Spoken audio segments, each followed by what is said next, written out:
It's time to dish. First one of the new year. Richest race in North America outside the Breeders' Cup. It's Pegasus World Cup week, Gulfstream Park. We're in Kentucky, though. Ed DeRosa, David Levitch, the Paddock Prince. David, I've seen some consternation about this field. I actually think, maybe it's lacking a super duper superstar. I think it's competitive. I think it's going to be a great betting race. I think it's as good as a field can be in January. I mean, especially right after the Breeders' Cup, you lose Fierceness, Sierra Leone, Mindframe, all those horses. Saudi, what's the horse that won the Forever young. classic? Forever Young. He's going to Saudi again, I think. So you're not going to get those kind of horses with retirement. I mean, I think it's as good as it gets. You got the Breeders' Cup Dirt Mile winner from last year in there in Full Serrano. You got the Pegasus winner from last year in White Barrio. I mean, it's got a lot of up and comers as well. Disco Time, the last horse to beat Sovereignty to Pan Street is in there. So I don't know how anybody could complain about this. And you have 12 horses if they all stay in. Right, with two AEs, I mean, it would take a lot. Oh yeah, that's right. 12, so Yeah, yeah. And you finally mentioned Disco Time. I actually have him as the most likely winner. Now the rub is, even though I have him most likely, my fair odds are 9-2. He's going to be much shorter than that. So it's one of those like I'm not going to pick him because I do think he'll be an underlay, but I do think he's the horse to beat. I thought as Dwyer and St. Louis Derby, clearly this is a different animal from the one we saw in the early preps last year. He was moved forward on speed ratings, and the spacing tells me he can maybe move forward again here. I think he's also the horse to beat. If you go through this field, he hasn't. If you go through the horses he hasn't beat the best horses in the world. I mean, Crudo, Tip Top Thomas, Built. I mean, those horses aren't world beaters. Talk about 3-year-old grade threes in the fall and winter. That's what you're going to get. But the way he's done it, he has speed. He doesn't need the lead. He drew a great post. As long as he breaks half decent out, you want to be inside at Gulfstream on the main track going into the first turn. To where a horse like White Barrio in here, he's probably in trouble, not just because he never makes a race anymore, but the simple fact he's in post 11. I saw you got a little bias towards Skippylongstocking in 5-1. I know that's your horse. I know that's your horse, but 5-1 seems a little low. That's almost favoritism in your book. Yeah, I got charmed, obviously not only by the fact I like him, personal. Well, it favorite, seems like you like the Harlan's Holiday. He got a fast number in there now. There's a reason at this point. He's looking for that grade 1 win, and maybe he's just not to this class, and for that reason, probably should be a little higher. You're right to point that out. But the number he got in the Holland's Holiday and what he's capable of can win this race. And Safi Joseph did win this race last year with sort of the eccentric White Barrio Breeders' Cup winner from the year before that. Then he's in the Dirt Mile. If there were head-to-head here, I would absolutely take Skippy. I do not like the layoff. I don't like the White Barrio. I agree with you. Possible prep and, whatever the Breeders' Cup, like that's water under the bridge. If he had come back and prepped, this would be a different conversation, but he's hard to like off that pattern. I completely agree with you. I like Skippy. I don't like either Saffys, but if you maybe pick a head-to-head, I would definitely take Skippy as well. I actually like the horse that came second in their poster. I thought he ran much better than Skippy, considering the trip, the bad break. He didn't break bad. He was just so far behind at Gulfstream. And right. Adds blinkers. He's going to be, I mean, they got him at 20-1 on the line. He's probably going to be 12-15. He seems like, I don't want to say the wise guy horse, but I feel like people might gravitate to him a little bit, bet him down a little bit, 12-1-ish, 10-1-ish. Yeah, I have him pretty short. I agree. I mean, I obviously like Skippy's Harlan's Holiday, so I could not like him. And well, I mean, a horse like right? Yeah, 100. I like Poster. I'm going to put him underneath in second in here behind Disco Time. The horse I don't like is Matic Hit Road. Is that horse really a 10-1 shot? He's still eligible for a non-winners of 1. I don't understand why he's. I guess Bob Baffert makes him 10-1 by default, but I mean, if he has Ed DeRosa as the trainer, competitive. Huh? I mean, oh yeah, I agree. I agree completely. I mean, I don't think Captain Cook's winning this race by any means, but Why is he a bigger price than Mattocket Road considering he ran better than him? I saw you had Captain Cook at Yeah, I don't 198 like to 1 either or of something. them. No, I don't like Captain Cook either. I think he's probably a better sprinter, obviously, but he does have a fast number in the Jerkins, but I don't like him either. I'm going to play in here. I don't know what to do with Japan Street. I didn't think his race was that great off the comeback, but he I has the didn't last either. horse to beat Sovereignty, and he gets more ground now. And he's going to get pace. This race has an extreme amount of pace. 3-4 weeks ago, whenever the invites came out, he was actually the favorite. And in that time, disco time, I'm guessing because of all the buzz I've put on him with my fair odds, is now the favorite and will be the favorite. He should be. But I have to think Tappan Street's going to be an underlay. I mean, the sovereignty angle. He's a shorter price than White. He's won at the track and distance. I mean, there's definitely positives. I just think he'll be too short. I don't think he's going to be 6-1 like the morning line maker has him. I think Brad Cox might be the 1-2 choice in here because I think White Barrios. I don't think White Bar. I don't they're know not betting that horse. I don't know if they're betting that horse either. Then I saw they're not going to bet Mattocket Road to 10-1 either, though. No, and and the other horses, Full Serrano. His dirt mile, he was in an all-out drive that just be forward. He couldn't even really get forward. I don't know. His Goodwood was pretty good. He's got some fast. He's definitely the speed of the speed, though. He's going to be the one that someone's going to have to be running after to catch after him going into the first turn. But I don't know. I don't know what this horse is. I don't know. I do feel like he's a wild card in the sense that, because if he had won that Goodwood, they were planning to go to the Classic. Correct. And he got a little tired late. They had this trajectory that didn't work out. So, okay, is he just not good enough?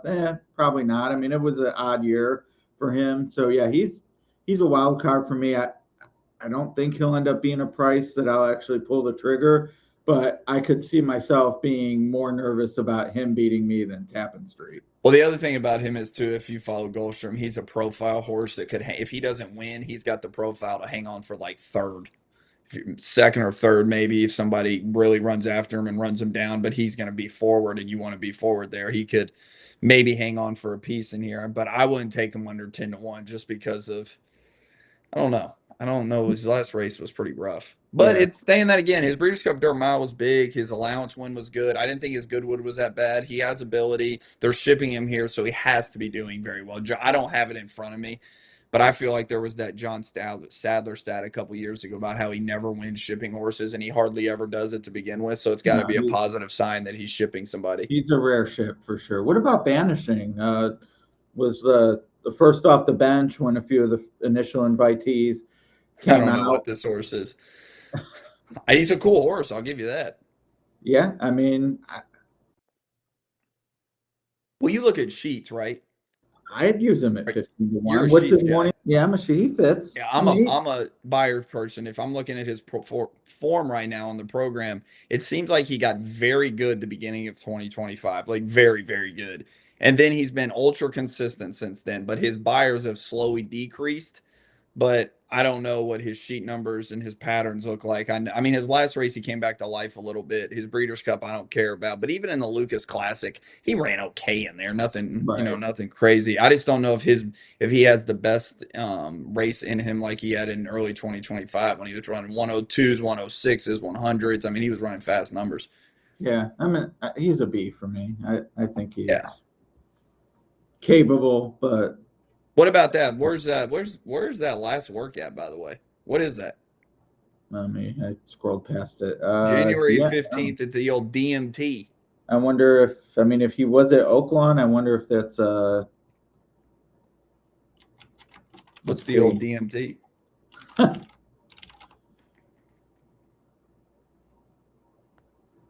DMT. The equine line doesn't even list it. Uh-oh. Let's see what Equibase has to say. Double M Training Center in Hot Springs. So Double M, wasn't that an ownership group that used to dominate? Yeah, that makes me wonder if he had some work done.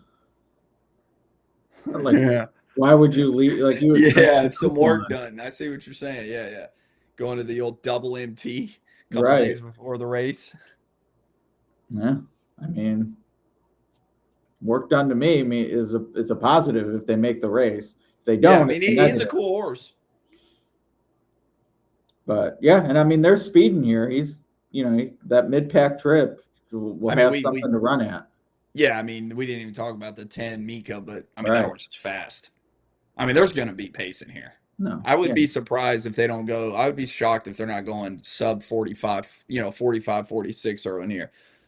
Sub 46, 45. I mean, they're going to be moving. So there's been 9 editions of the Pegasus as the Pegasus. First and second choice have won 8. I mean, I don't have it in front of me, the but bettors get it right. Our collector was the lone quasi long shot, and even he was only 10-1.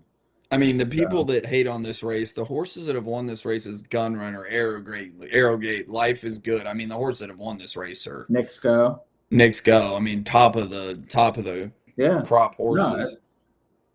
No, I know no the denying Dawn it. thing is a sensitive And subject. that's the thing here. Like to me, this could be Disco Times launching pad, or not. But yeah, this race has a strong history, and the bettors get it right. So I would, if I'm betting me, this like race, I'm pretty confident Disco Time's going to be the favorite. 100%. What I'm interested in, like you, and I agree with you, like White Barrio, I don't think will be second choice. So because the public is so sharp in this race, I am curious, like of the ones who take money that maybe the morning line maker didn't, I'm going to assume they're live. So if I'm against Tappan Street and I get to this race and he's like the clear 5-2 second choice, and I don't have any tickets, which I won't, but I'm going to be more nervous than I would be if he's 9-2.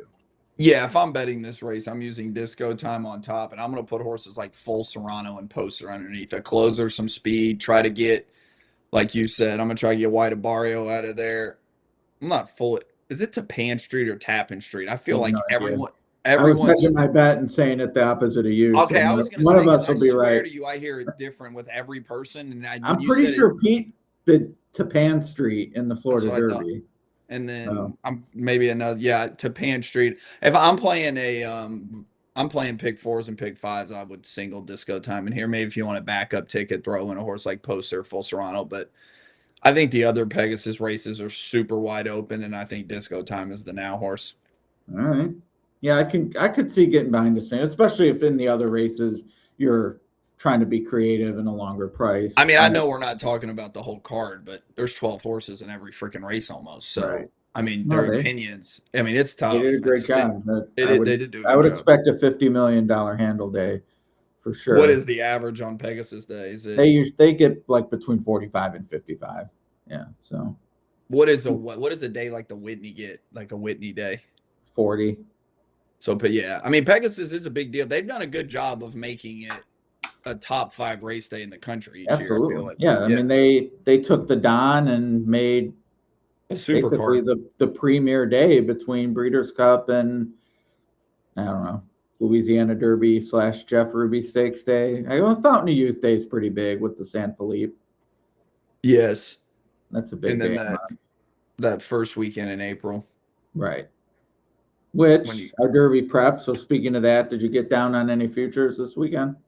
I did not. There were some horses that were a little interesting in there, but I think I've made less than 2 future bets in my life. I did. The LeCompte was okay. I didn't really love that. I mean, I thought Jackson Hole, the allowance winner, was better than those horses. I can't believe he was 4-5. I mean, I always like, okay, big deal, 4-5. I mean, that horse should have been 2-5. Like, yeah. I think that horse has ability. I mean, he got everything his own way in that race, but I thought his race was more impressive. The LeCompte, the thing about the winner is he did go from 6 furlongs to 8.5 furlongs on short turnaround. He closed up the rail.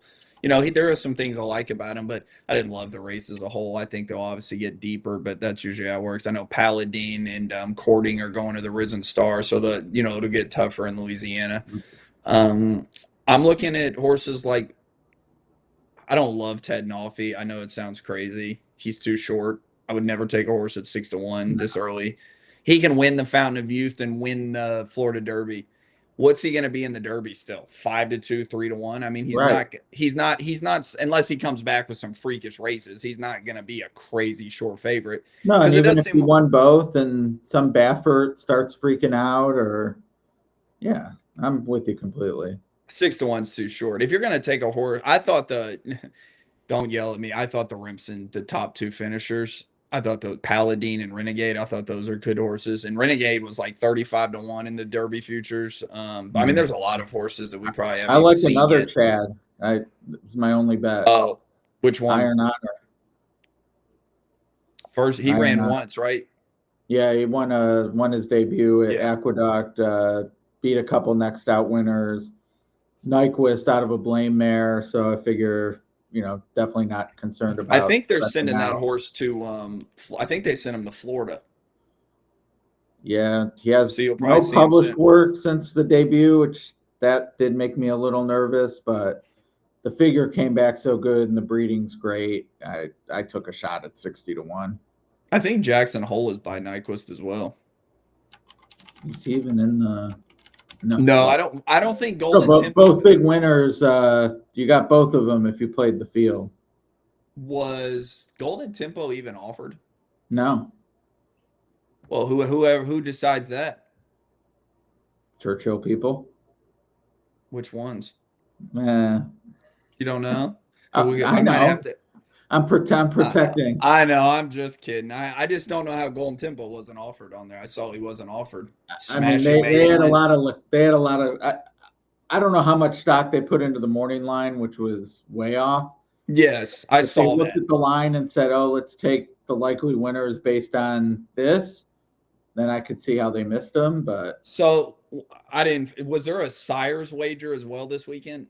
no, they just do that once and Thanksgiving. Okay, so like if you took someone like Nyquist, you would be licking your chops at big odds because you will have Jackson Hole, the Iron horse you mentioned. Like there's, that would be the bet for Derby for some Sires. Right. They only do one of those. Just the one for Sires. Litmus Test is also by Nyquist. Baffert, I think he just worked too, so you'll probably see him in the what is next? Is it next weekend? No, it's the third. Is it the 31st? Cam? When is the first California one? Beginning of February? I don't know. I would think it's the Holy Bull's the 31st, and usually they're on the same schedule. So yes, so either that or the 7th. 7th? February 7th. Yeah. You're probably right. You are a lot, though. Believe it or not, depending on what Twitter says, you are correct a lot. Well, thank you. So Iron Hope was – I actually like the Mott that won recently, but he got smoked. Which one? He was 16-1. Chief Wallaby. Wallaby. Yeah, I actually prefer that one as smoked. well. I like that one more than the 2-turn one. I cannot think of the name. Remember, he had 2 on the same day. He had a 7. Chief Wallaby was 7 furlongs, and then he had the mile and a 16th one. It's Wattenham Racing or whatever owns the horse. Thunderously. What is his name? Thunderously. Yes, that horse. That horse won a mile and a 16th. They got similar figures. I know they're not comparable, but they both got high 80s. I actually don't love. And this is anecdotal, and I keep meaning to research it, but I actually don't love Derby types that debut 2 turns. Because most of the time, to me, that is a sign of lacking brilliance. Exactly what I was going to say, because most of the other horses in the race are not very good usually. They usually need a start. They need distance. They're not ready to go yet, so they just want to get it a starter. I completely agree. I'd rather have my horse win going 7 furlongs, then run a mile and a 16th and then go to a prep or something. Yeah. Like when you go a mile and a 16th, you just but people kind of get fooled by it because it looks appealing because it's hard to do on debut. But half the horses don't finish the race. I mean, if you watch that race, there's 3 or 4 in the back. No, that's a good point about across the wire. You get to this time of year with straight 3-year-olds, and it's attrition. It's who hasn't broken their maiden yet. Yeah. So good I agree with you. Yeah, Chief Wallaby. I couldn't do it. He ended up 16-1, but I get it. And one other horse I just thought about, Incredible. I thought he was really good in the was it the Street Sense? He ran in the Street Sense. He skipped the Riley's. What race did he that skip? was a big step forward in the Street Sense. And he has that, in my mind, awesome progression. So what, he got beat on debut going 6, whatever. but then one turn Yeah. mile and then the street sense. Yeah, I like that horse. I hope he's working. I haven't looked. He worked last week. So he'll probably show up in a prep in a month or so, maybe. Maybe get I wouldn't 2 be preps. surprised if he's in the Holy Bull. Yeah, maybe because a lot of people 2 prep He's now. been working steady. Well, and Brad Cox has Cannoneer Commandment, so he's got some horses as well. I don't know where Cannoneer's going, but he was that super impressive maiden winner closing day at Churchill. And you pronounced the Derby winner was who on Twitter? Strategic Risk. Yeah, that's right. They had jumped the gun on that one. Yeah. I mean, the horse he beat was a stablemate. I think I picked him in the 6th round of my Derby fantasy draft. I mean, I'm not like totally against him, but he being a stakes winner with points, like he was obviously going to get bet in this pool more than I would have liked. He's by Noble Bird, isn't he? Oh yeah, that's right. I actually like that though. I like because I definitely have no issue with Noble Bird going long. He's out of an Fleet Alex mare, but people aren't going to know that sire. But yeah. Fleet Alex or Noble Bird? Noble Bird. No, he was a pretty good Although horse. he is his name is in the announcer's booth at Churchill Downs. I think I hot walked him once. That was one of the horses was there when I was with the Norm Cassie. Turning left. Turning left. I turned left about 3 times in 3 months, but I did turn left sometimes. So he was there. He's a good horse. Good on a resume. It was fun. Yeah. Racetrack. Yeah, happy birthday, by the way. Everybody needs to make sure. Belated. It was yesterday, right? Yeah, birthday week, though. It's your birthday week. Strong. Still going strong. New Twitter profile and everything. Pick. Yeah, rocking the shirt. It's good stuff. All right, so you'll have Gulfstream Saturday? Gulfstream Saturday. I mean, I'm doing Gulfstream all week, but right. Gulfstream Saturday. That'd be. And then the Derby preps pick up. You got Holy Bull next weekend. I think the first Oaklawn one is next weekend too. Yeah. I mean, they had the Smarty Jones earlier. Yeah. Sorry, I don't ever count like the Gun Runner and the Mucho Macho Man and those kind of in the. Yeah, the LeCompte is the. Yes, the kickoff one. The Holy Bull is the kickoff one at Gulfstream, in my opinion. Yeah. No, is it the Southwest? It's first. Yeah, Southwest. Yeah. And then the Sham is out when west. It really gets going. Sham. Empire Maker. A little before my time, but I do know who that is. I do know who it is. That's not that much before your time. Was he Juddmonte? Yeah. What year was he? 02. I'm sorry, 03. I mean, I was 8 in 03, so not completely before my time. Winning Color. Well, that's fair because I don't remember Winning Colors, and I was 8 when she won, and I don't remember her winning. I think my dad, I haven't talked to him about it, but I think he just read a book on Winning Colors. Some book about, or has something to do with made a big score. Yes, the Mexican cartel thing. Yeah. Yeah. That book. Yeah, I don't know, the Gambler Story or something. That's it. Or greatest gambling story ever told. Have you read it? I haven't read it. Did your dad like it? He said he read it in one day. Wow. I mean, I don't think it's like, I haven't seen the book or anything, but I think it's like it's a light read. Yeah. So. All right. You're welcome for the plug, whoever wrote that book. You're welcome. No link in the comments, but you'll be able to find it. But yeah, I'll be doing the Gulfstream this weekend, and it's a very good card, top to bottom. Good maiden race, a lot of good races. So disco time for you. I definitely don't disagree, but I think Poster or Skippy will probably be the value on the board for me. So I'm with Poster and Full Serrano underneath. All right. Well, we'll do it again next week for the Southwest and Holy Bull. Yeah, maybe a top 10 list.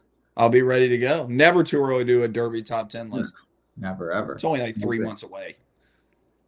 It's going to be here soon. February, March, April. I mean, by next week it's. Opening day is 3 months from Pegasus. So there you go. All right. Well, we'll be with you many times before that. Our New Year's resolution was to dish more often. So yes, and this is the start of This is the start. We're back. Thanks, everybody. Good luck, everybody.